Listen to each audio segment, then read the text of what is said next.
Now to a crime alert with another carjacking. Teenagers who thought they were going to die. And right now, police are looking for the masked man who held a gun to that group of teens and then took off with their car.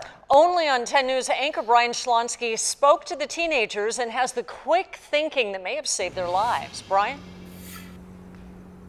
Well, Kim and Steve, those teens tell me they were parked right around this area. They say this guy jumped in their car, demanded their phones. They jumped out. All of this going on while the car was still moving.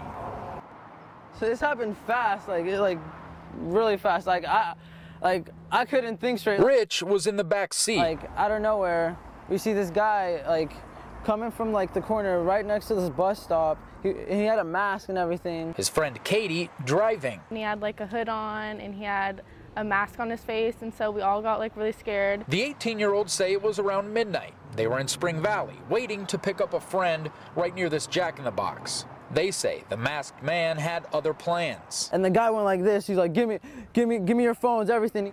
Next thing they knew, he was in the car with them. He opened the door, and I was sitting right here, and I was trying to close the door, and he opened it, and he came in. The car was in drive, but Katie knew she had to get out of there. Once I realized that a guy was in my car, and my friends were freaking out in the back and telling them not to shoot and stuff, so I just jumped out of my car while it was still moving. Katie says she ran as fast as she could, then hid behind some bushes. Rich also bailed right into the Jack in the Box, begging employees for help. I need the police. I need 911. I just got robbed, at gunpoint. What the heck? Days went by with the car and the crook missing.